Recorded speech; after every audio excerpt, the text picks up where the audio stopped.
BJP అధిష్టానం అయితే ఆంధ్రలో 6 సభ్యులకి సంబంధించిన జాబితానైతే విడుదల చేసింది. ఇటు వైజాగ్కి సంబంధించిన మరింత సమాచారాన్ని మా ప్రతినిధి రాజు అందిస్తారు. రాజు,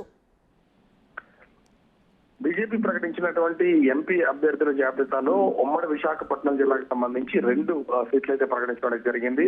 ఒకటి ఏజెన్సీ ప్రాంతం నుంచి అరకు ఎంపీ అభ్యర్థిగా కొత్తపల్లి గీతను, అదేవిధంగా ఈ అనకాపల్లి నియోజకవర్గానికి ఎంపీ అభ్యర్థిగా సీఎం రమేష్ అయితే ప్రకటించడం అయితే జరిగింది. ముఖ్యంగా మనం చూడొచ్చు, సీఎం రమేష్ గత 1985 నుంచి కూడా టీడీపీ పార్టీలో కీలకమైనటువంటి మెంబర్ గా ఉన్నాడు. 1989లో సీఎం రమేష్ కుప్పం నియోజకవర్గానికి ఇన్ఛార్జిగా ఉండి పార్టీలో కీలకమైనటువంటి వ్యక్తిగా ఎదిగినటువంటి పరిస్థితి అయితే కనిపిస్తుంది.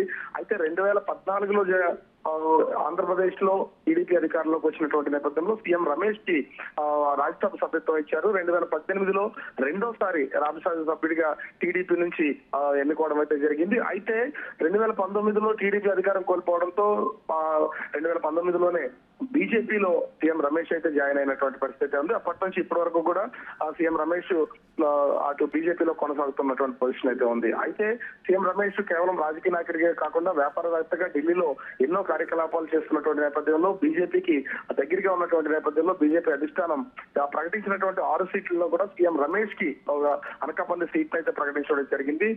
సీఎం రమేష్ ముఖ్యంగా కడప అంటే ప్రాపర్ అయితే కడప జిల్లాకి సంబంధించినటువంటి వ్యక్తి.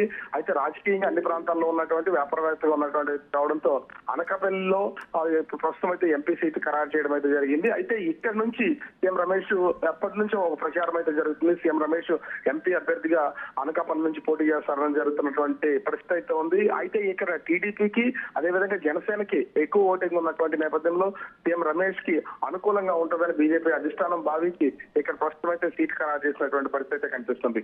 మరోపక్క కొత్తపల్లి గీత 2014 ఎన్నికల్లో వైసీపీ నుంచి పోటీ చేసి ఎంపీగా గెలిచారు. తర్వాత కొన్ని విమర్శల నేపథ్యంలో ఆమె అసలు ఎస్టీ కాదనే విమర్శలు అయితే ఉంది. తర్వాత కొత్తపల్లి గీత కూడా కొంతవరకు పార్టీకి దూరంగా ఉన్నారు. 2019లో బీజేపీలో జాయిన్ అయినటువంటి పరిస్థితి అయితే ఉంది.